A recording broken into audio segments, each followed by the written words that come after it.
Welcome to 12 Days of COP. I'm your host, Andrea Edwards, and we are in Pakistan today with the very lovely and inspiring Sadaf Khalid. Welcome. Hi, how are you? Thank you so much for inviting me to your discussion and your interview today. I'm so happy too, because I think, this is the contribution I can make to support the amazing work the whole team has done. So you're the global coordinator for Rethinking Choices in COP28. So you're running this show. So let's kick off with some background, and we're going to do it a little bit differently today. You've got a presentation for us.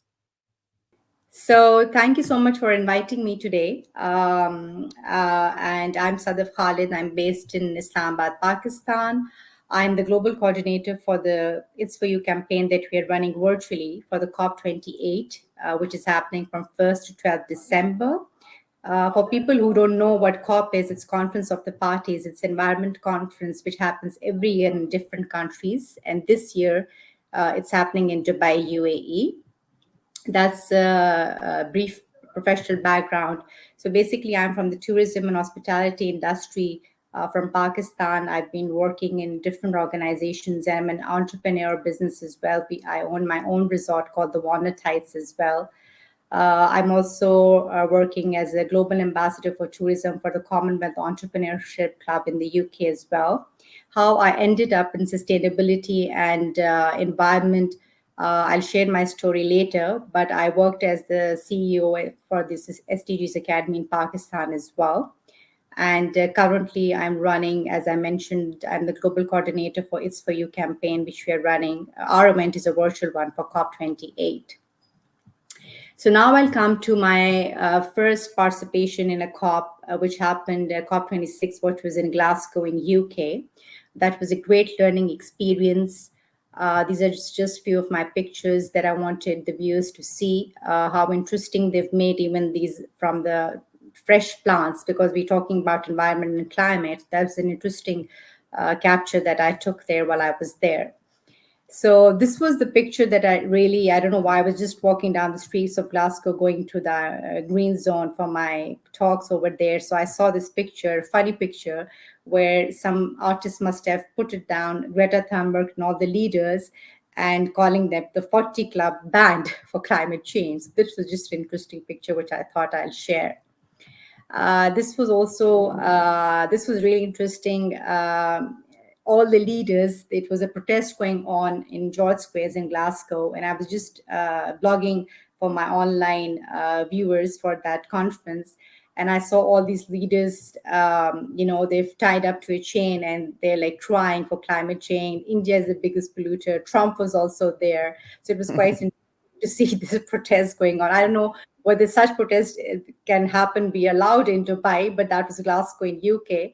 And that's what it was like, quite interesting to capture that. So I just wanted to share this also. And they're calling them climate criminals, Yeah. We're in here, Russia is there, China is there. China didn't even participate, I think, in the last COP26, if I recall. So that was quite interesting, the effort that they have put. So I'll now start. I was a member of the Rotary Club of Nottingham in UK. For people who don't know, Rotary International is a huge network globally, and I would request people who are passionate about climate change. They have a club for young people, which is called the Road Track, and for about when you're 30, 40 plus, you can join the main Rotary clubs. And the picture I really put is that if you see that there's a tree, there's a young children, and they're planting this tree, and they've put their logos in there. So that's the start of Rotary Club introduction. So this was the project that I did there for Christmas trees recycling. It was a very interesting project which we did with our Rotary Club of Nottingham. And the reason I wanted to share that, all over the world, Christmas is celebrating. And I know that so many people are buying expensive Christmas trees and putting them. And then I don't know where these Christmas trees go. So what we did was that with the Nottingham Hospital charity, they contacted us and we picked all the Christmas trees in different locations for 3 days. and all the money that is being collected goes to the Nottingham Charity Hospital. So that was a great project, which I wanted to share with the viewers, which you can do if you're a member of the Rotary, or even individually you can do. As these are some our Rotary Club members volunteering for this campaign that we did. So what they did was that, as I mentioned, they, with the help of this charity, they are connecting annual Christmas tree collection for the recycling scheme. So that's me in the picture with my friend. It was like freezing cold, and the motivation behind which was -3, I think. It Oof. started snowing also, but we still like we did it, and it was like great fun. So this was what we did. Then we did another project because I had recently come after COP26, and all my members, I had recently joined the Rotary Club, and I said, let's do some garbage picking lecture day, and we have a team. And so it was a fun activity that we created with our team members.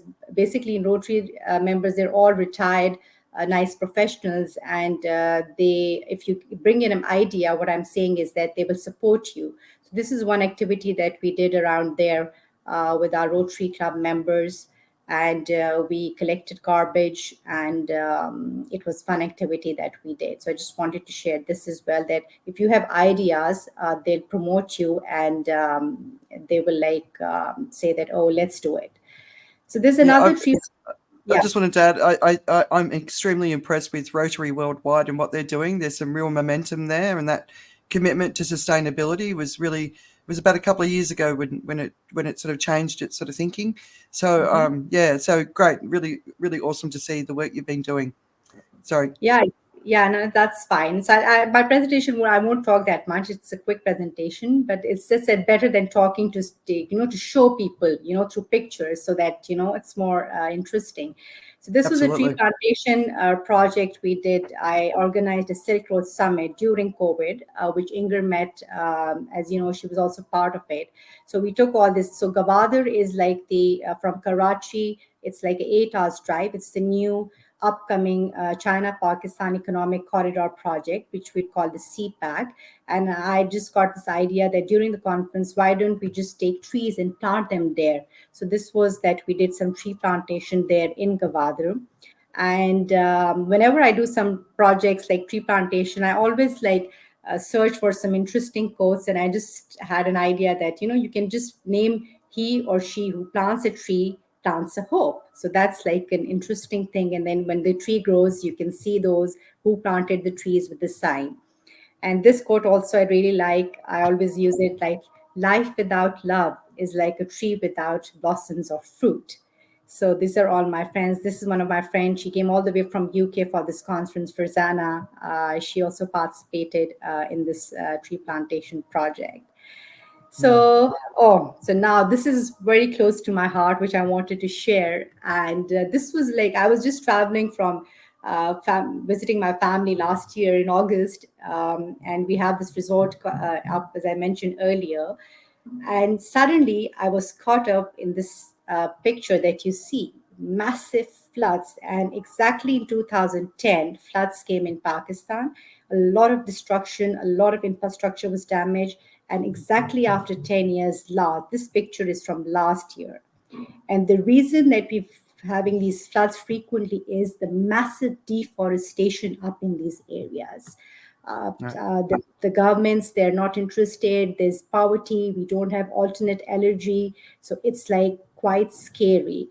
And this is the high floods. If you see in this picture here, this is the hydro project which gives electricity, but it's not enough there. So this was quite an experience which I went through myself. This was like the Kalam River. Was high flood. I saw, this is the picture that I took basically on my phone. I haven't Googled it, by the way. I saw these scenes from my own eyes, all these buildings collapsing. And then we were rescued in a helicopter. And in the end, I would like to end my presentation. This is one of my favorite quote that I say, the journey of 1,000 miles began with a single step. If you want to change in the world. Thank you so much. Yeah. So those floods in Pakistan, I'll make this bigger so we can see you. That was from a glacial lake outburst. That was the main cause of it, right? Well, it's not that. So basically, in that terrain, we have, as I said, this massive deforestation going on Okay. because the poverty level is so low. The survival, because it's a full year, we get snow, it's -15, -20. And those people, they can't mitigate or come to the city. So they're there around the year. So they don't have power. They cut the trees, they survive on that. They are cooking their food on it. They're using it as a heating for themselves. That's their survival. So Yeah. since like I've grown up in that area, like I go like since 91, I'm visiting that area. I am into hiking and camping, all those beautiful terrains when I used to hike. When you go now, there's like you don't see any trees there. So that's also, Wow. I think, one of the reason that we're getting these frequent floods. And as climate change, as you said, that glaciers outbursts, I started like I've done sustainable development conference in those areas. I took the media in my capacity, what I could do, and raise the voice because, as you know, Pakistan has challenges and they're not interested. So, but I Yeah. tried my best. But floods are coming. It's everywhere. It's not in Pakistan. You see globally. Look at the hurricanes, typhoons coming in Vietnam this year. Look at the wildfires in Greece that happened this year. Yeah. So yeah, so there's a lot happening around the globe. Yeah. And especially, right now, watching the heat rolling through from South America to Australia, and soon across the Asia Pacific and Africa, we're going to be seeing the heat extremes hit from February, basically. So I'm quite concerned. So if you could give me a moment in time where something happened or somebody said something where you started to realize that you needed to become, or not realize that you wanted to be part of the solution. Do you remember what that moment was? Sorry, so what you're asking is that if somebody mentioned and I mentioned or advised that this Just should just be that done. just just that moment for you when you became a climate activist, when you realized that we had a big problem. Do you So remember a this was moment? like, yeah, so this was the one that I personally experienced last year. And 2010 was the eye opener where my mom was all alone in this area, and but that was the like massive floods. And then I was so scared that I could have lost my mom, my family. She Yeah, was stranded there, and we were in the city, and she was rescued by helicopter after 5 days. That was an eye opener for me when I started into and seeing what sustainable development goals are, what are the challenges, how can I raise my voice? At least, even if talking about it, maybe somebody will hear my voice. yeah, And now things have changed. I don't know how much you follow Pakistan, but there's so many youth networks have come up. They've created platforms, mobilization has started, they've taken started interest in it. They know climate change is there, they need to do something. So maybe I think that when I started working on these projects, they didn't even know what SDGs are, what sustainable development goals are. And I've yeah, laid that seed, as I said, and now they're taking it up and now they're working on it. So I'm happy to see at least something is happening. yeah. Brilliant. And the power of one voice to create change. I think it's so important that everyone claims their voice right now and fights. So that's really inspiring. I actually got some goosebumps when you were talking about the youth movement, because we're also seeing that across Africa as well. That real young people coming together, but also women in rural communities on the front line. That's another message that's coming really clearly through, that they're just getting on with it. They don't even know. In many cases, a lot of the people on the front line don't even know what's going on the global, on the global stage. They're just seeing a change in their environment and they want to be part of it. So, has anything happened so far? I know we're still pretty early into proceedings, but has anything happened at COP28 that's giving you any sort of sense of hope? Well, frankly speaking, the reason I could have gone to Dubai, it's not that I could not afford it, or the reason I didn't go this time, because I've been attending these conferences internationally, locally in Pakistan as well. And it's just talk and the amount of money people spend. And our slogan, as you say, it's for you campaign. When I started working with this initiative with David and Richard and Inger, is that we are saying that we want to put a halt to oil, coal, and gas and the carbon emissions all across the globe. Imagine the amount of people flying into Dubai Yeah, in these airplanes. They're staying there, they're using the public transports. I know Dubai is like, I've been to Dubai. I don't know whether you've been to Dubai as well. They Mm. have like facility, but like, what is the, and it's currently, and the other thing that I put me off is that I don't know, I have my own opinion. The war going in Palestine, it's just next door, the Middle East crisis, and you're having. I Yeah. thought that maybe they'll postpone because there's a lot of serious thing happening there. People are sending money, donations for the refugees. I know climate change is a like a hot topic, and but I thought it will be postponed, but unfortunately it was not, because there's a lot of investment that they build up the whole city in Dubai because they have the money.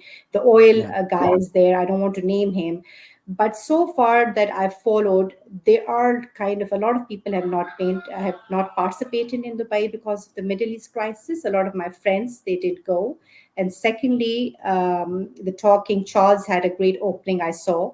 I don't know whether you saw that as well. He's a great environmental. He's running a Charles Foundation as well. He's quite active in that.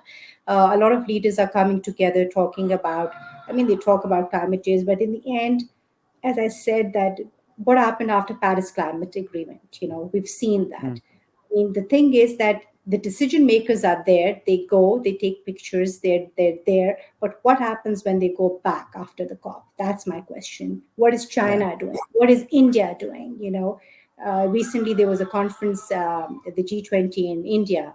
Modi was leading it. There was a lot of opposition. I don't know whether you saw. I was watching just news on BBC, and they were showing that for the G20 summit in Delhi, they had to evacuate the poor people, the gypsies, and they've made this wall around, just for the G20 for security reasons. And so there's a lot negative and positive things when Yeah. such conferences take place. But so far, I don't know, let's see, there are 12 days, there are a lot of discussions going on. I don't know. But my question would be, when you go back after COP28, what are you doing for your countries? Yeah. Yeah, absolutely. And you've got a vociferous rooster there in the background, which is always lovely to hear. Okay, so it's for you. What does that mean to you? One of the things I've really enjoyed about these conversations is how it's different for everyone. So, what does it mean to you? It's for you is like the reason I liked and why I got into is that the slogan is, it's for me, it's for you, it's for everyone. And we say COP28 is not only in Dubai, it's in your home, in your communities, in your countries. That's what really motivated me to join this campaign, because as I said, a lot of good things are happening in your countries. You don't have to go to Mm. Dubai to talk about it. You can just make up, like the platform that we are providing globally. It's a virtual summit. It's free. We're not even charging them. And you can just come up, share your story, whether you talk about, we have these beautiful segments, 12 segments that we've made: nature and dignity, Mm. ultimate book of trees, peace. We're singing, we're having comedy shows, we're making it fun, and we're trying to give that platform so that they can come and share their story and people will get motivated. You don't Yeah. have to go to Dubai to spend so much money and just to give your presentation on a PowerPoint and saying that, oh, I'm from Pakistan or I'm from Somalia and we're doing this. I mean, that's what, for me, that's what it's for you is. It's for everyone.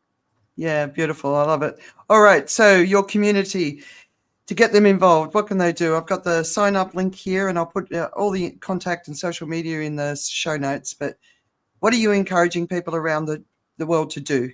How can they be part of this? Well, I would like to tell them to join our campaign. As I said, it's free. You can just come up, sign up for It's For You campaign, share your story with your videos, with your pictures, even just the talk. If you're representing indigenous communities, you're working on tree plantation, working on plastic pollution, anything related to climate, let's make it fun. It is Conference of the Parties. It is COP28, Let's hear your global stories and be part of the It's For You campaign that we are offering internationally to everyone, whether you're a youth network, whether you're a corporate, whether you're a private, whether you're an educationist, whether you're a social activist. It's for you, it's for me, it's for everyone. Yeah, nice. I love it. Well, look, you're working really hard. I watched the launch live stream, and I thought it was really inspiring, and it was so amazing to hear everyone's stories. You're bringing amazing people into the communication that you're sharing, and just encourage everyone to follow you on social media. You're active on LinkedIn, Facebook, Instagram. You can sign up. into any of the areas that we're talking about. Like, I love the dignity one. Oh, I'm also thinking of doing a video where I'm going to talk about my memories of trees. I love the idea of the book of trees because I think every one of us has got a tree memory, but I've actually got tree memories that sort of go throughout my life, and I thought that's such a beautiful idea. So I know that you're going to be exhausted by the end of this, but thank you for your work, and also thank you for just being a positive messenger out there in the world, because we need that. And I love this campaign. So congratulations, and thanks for joining us today. Thank you so much. It was really nice talking to you, and I love to be in touch with you. I'll ask you. I know I host shows as well. It's that you are interviewing me, but I would like, what do you think about climate change, because it's everywhere, and what are your thoughts about it, and what do you feel about COP28? Yeah, look, it's we're going to do another show. And I also host another show called Climate Courage. I'd love to talk to you about travel and tourism, because I think that's such an important topic within the climate conversation. But for Yeah. me, I stay on top of what's going on, and I'm very, very, very concerned. What's happening in the Amazon at the moment. I always knew everything was coming faster anyway, but I really wasn't expecting what we're seeing in the Amazon, at least until 2040, 2050. So that's really, really freaking me out. What's going on in Antarctica, ecosystem collapse. I'm collecting a document. I'm going to publish it as a blog soon on all of the extinctions and, mass die-offs that are happening around the world. And I really believe that every extinction event, every extreme heat event, every ecosystem collapse brings us closer and closer to the edge. So we're really, really out of time, but we're not on the edge yet, so we've got to rewild our world. We've got to take care of this world. We've got to do everything we can, to pull back from the brink. A lot of people think we're too late, but I actually think if we could get 1 billion people across the world together and acting and doing what they can and rewilding their communities and making sure the communities are safe. So adaptation's a big thing for me, especially with the heat that's coming for all of us next year. It was hot this year, but next year and I know in Pakistan, Yeah. you've experienced much more severe heat, and India and Bangladesh, obviously in Iran. But then we had 59.7 wet bulb temperatures in Brazil before it was even summertime. I mean, so yeah, I'm concerned, and that's my message: 1 billion people getting together, acting, changing, rewilding, doing everything we can to pull us back from the brink, and that's, to me, is our best chance. So that's where my focus is these days. But always keeping the hope in the mix. I don't like the word hope, positivity, because in the end, I would just like to add, because I missed out, I'm also working, very passionate, as I said, about tourism and sustainability, ecotourism. I would like to add in the end that ecotourism resorts concept has come all across the globe. You're a traveler, I'm a traveler. A lot of people are investing in these ecotourist lodges. I think that's a good start. And we have a long way to go, but we have to follow the proper guidelines. My dream, I don't know whoever was watching my interview, I don't have the investments, but I would like to be the first one to have a proper eco-tourist lodge in Pakistan in the northern areas. I have interacted a lot of people, companies across the globe, but I wish that we start with this journey, because tourism is also playing a havoc for environmental challenges. The plastic pollution, we go to these beaches, we go to these beautiful places. I don't know, I mean, India, Pakistan, and all these places, we're polluting it. Domestic tourism is like a mess when you come. And I literally have tears in my eyes, because I'm a nature lover. And when I just go and sit around that lake and see so much plastic pollution, I stopped visiting those places, because it's so sad to see them. And our humans are destroying our beautiful surroundings. So that's an interesting topic. I would like to have a discussion with you separately on sustainable tourism, ecotourism, and green tourism. Yeah, I look forward to that. All right, we are in touch, and we will stay in touch. All right, Thank you so much. thanks for joining me. It's been really great to meet you, and take care of your energy levels in the next couple of weeks. Okay. Bye. All right. Bye. Uncommon courage.